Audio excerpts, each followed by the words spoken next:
Hey guys, this is Robert Ness 816, and today we're going to be taking a look at the Super Nintendo and the Super Nintendo Mini. So like the Sega Genesis, the Super Nintendo underwent a bunch of board revisions. Mainly they were improvements, but towards the end of the Super Nintendo's lifespan they went from being improvements to cost-cutting measures. So what I have here is an early launch model shell, but it actually isn't. It's actually a newer Super Nintendo board inside of a launch model shell. Then I have a Super Nintendo Junior. So typically with the launch model Super Nintendos, just like the early Sega Genesis systems, is that they suffer from capacitor issues. Also, what I've found out is that the CPUs in them tend to degrade. So what you'll notice is certain modes on it, like mode 7 for example, won't work properly and the system will shut down or crash. And you'll think the game's the problem when in fact the Super Nintendo is at fault. So launch models have their fair share of issues, and Sega's products aren't the only ones that are pretty much at fault for having capacitor issues and other issues. Nintendo has just as many problems as Sega does. So the other thing with these early Super Nintendos is that they tend to yellow and literally crumble apart in your hands. Thankfully this shell is in good shape. However, the shell that this board came out of was actually falling apart, so that's mainly why I swapped them. I had a dead Super Nintendo launch model and a later Super Nintendo with a shell that was falling apart, so I pretty much took the board from that one, put it into this shell, and now I have a good Super Nintendo. I did have to modify a little bit to make it work properly, but other than that it's fine. So as far as what they changed on the launch model Super Nintendos compared to the later ones, the early Super Nintendos had boards that almost took up the entire casing, whereas the later versions were much smaller and more compact. They also had separate sound modules which detached on the launch models, whereas the newer ones, they integrated that into the board. And as the system progressed through its lifespan, they first integrated the sound processor and sound chip into one module, or one chip. And then with the later ones, they also took the CPU and both PPUs and combined them into one processor. So supposedly those are more sought after because they have better quality or better video or some crap, but realistically it's, I don't know, it's actually not anything to go after. It's not better. Typically with those they have trouble reproducing shadows, and also the the whites on them tend to be a little bit too hot. So essentially what this is a scaled down version of the one chip Super Nintendo. So you'll see in a minute that it's not all it's cracked up to be. There really isn't any reason to go crazy over it. However, getting back to this one, if you are looking for a Super Nintendo, I do recommend that you look for a newer one, just to avoid the capacitor issues. And the easiest way to tell is to actually look at the eject button. So instead of being silk screened onto the eject button, the eject will actually be molded into it, so it will look gray. So I actually have a newer Super Nintendo right here, and that's what your eject button will look like. It'll be molded onto it rather than silk screened onto it. Also, if you look at the bottom of the launch model, I can flip this one over, you can see how all the stickers on it are silver. So with the later revisions, the serial number sticker will actually be paper, and that's basically the easiest way to tell them apart. So Nintendo switched to this paper serial number sticker on all of their newer Super Nintendos. So I'll do a couple of games for you guys just to do some demos. So I have Stunt Race FX. So this is a game that uses the FX chip, and the reason why I'm showing you this game is because when you play Stunt Race FX on this console, in certain levels it'll actually show slower frame rates than the earlier Super Nintendo. So that leads me to believe that the one chip Super Nintendo actually isn't as powerful as the older revision. And also I'm going to play where is it? Super Turrican. So this game is good because it actually does have Dolby Digital, so it kind of takes good advantage of the system's sound hardware. And unlike the Genesis, when it comes to sound hardware, they're both pretty similar. There really isn't too much of a difference. So let's get on with the review and see what the differences really are, or even if there are any. Alright guys, so first we're going to do the Super Nintendo Mini, and then we'll do the regular Super Nintendo. So it's a Super Turrican, and then I'm going to put in Stunt Race FX.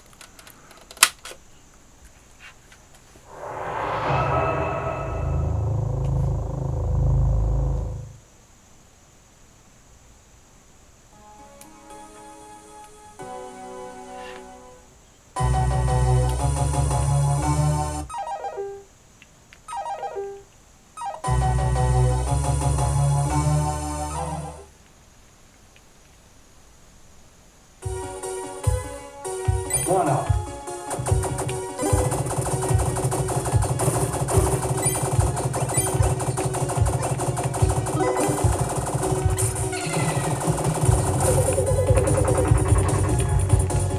Ah, get up. Oh man, let's just go up there. Now, are you serious?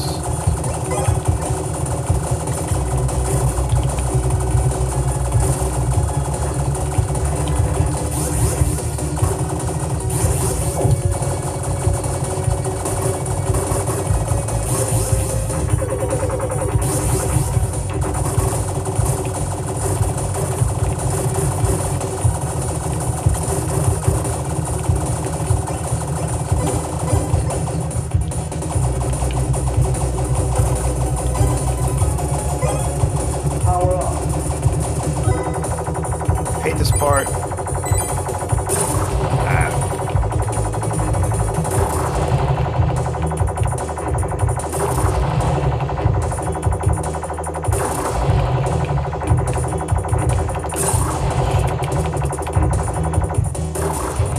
I'm just shooting it to nothing. Power up.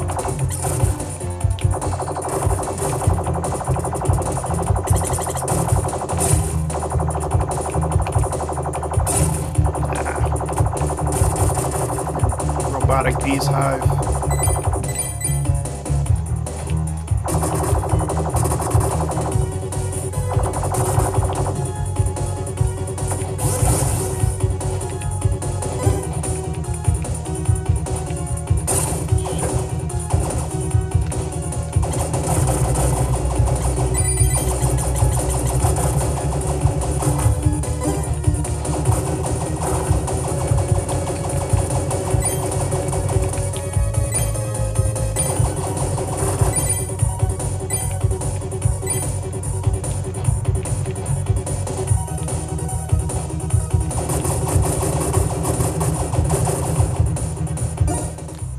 Okay, so let's pop in Stunt Race FX and see if you guys can see any differences after I put it into this one, obviously. Alright.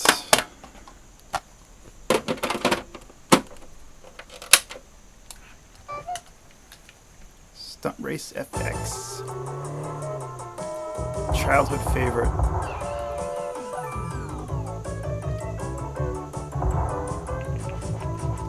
Free tracks. Let's see. Night Cruise. This particular level has lag between the two systems. So this one should run slower and this one will run faster.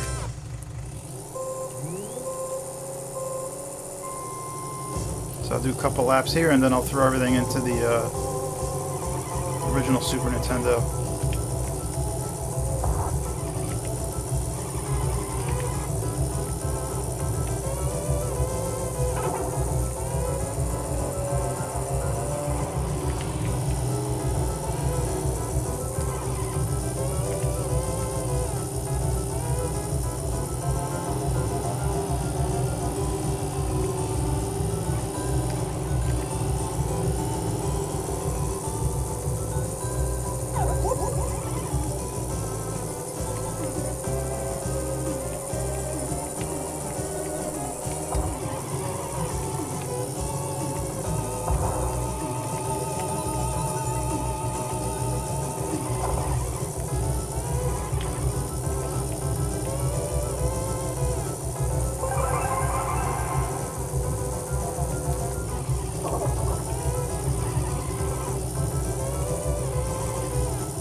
Okay, so not too much of a lag issue there with that one.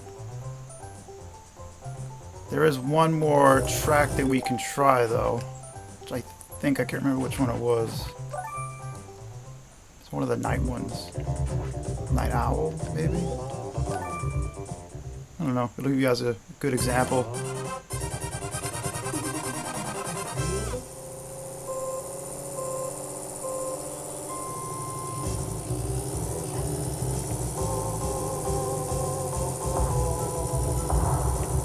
So I'll do like 2 laps on this one, I guess, or 1 lap, just to save time.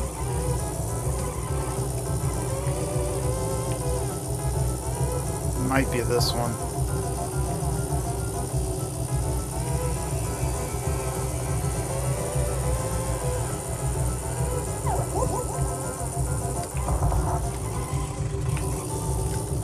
Ah, so bad at that turn. I hate that turn.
Okay, so that was the Super Nintendo Mini, so let's hook up everything to the original Super Nintendo.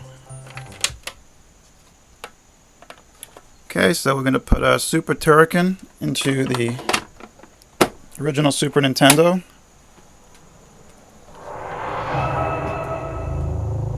So nothing has changed on my sound setup. I haven't raised or lowered the volume.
Anyways, let's put in Stunt Race FX now and see if there's any difference with that.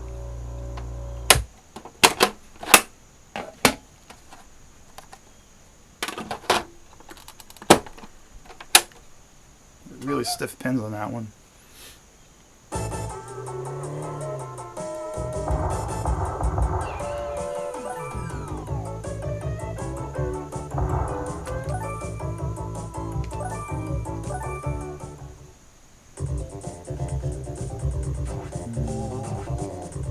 Oh wait, am I doing the right one? No, I'm not.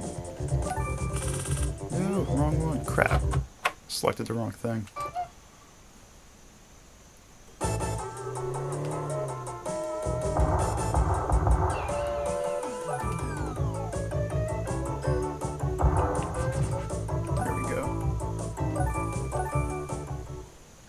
So we'll do like 2 laps on the Night Cruise and then 2 laps on Night Owl.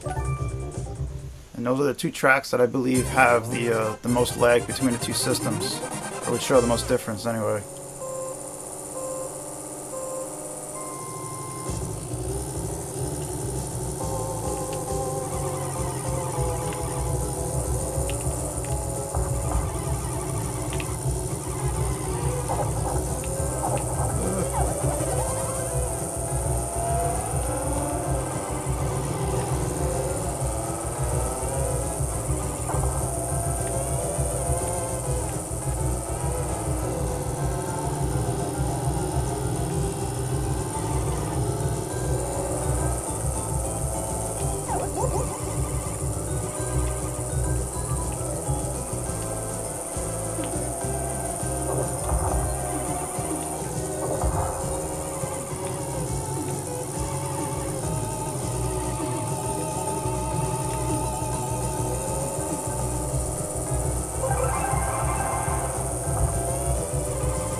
Doing so good this time.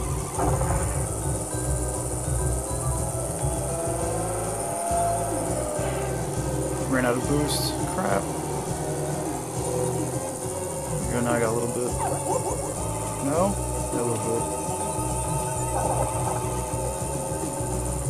bit. Okay, so we'll exit out of this and we'll go into the other course.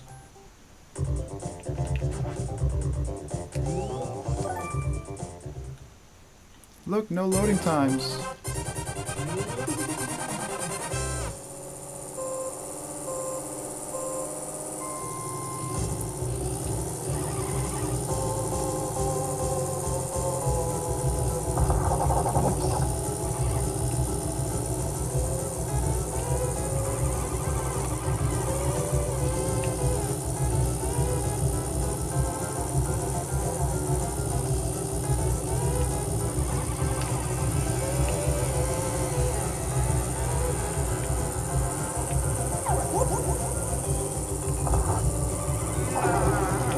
Mess up that turn. 20 years later and I still mess up that damn turn.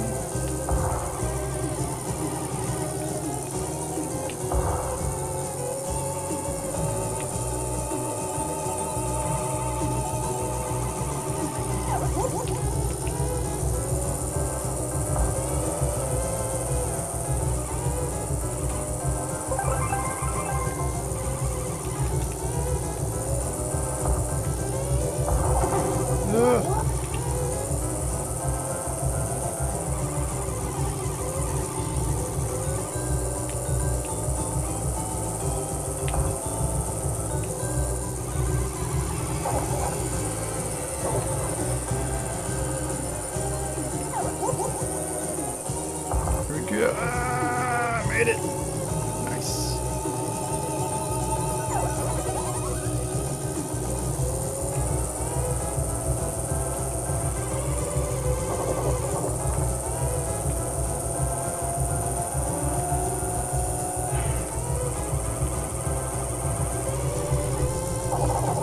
Looks like I got the wrong button.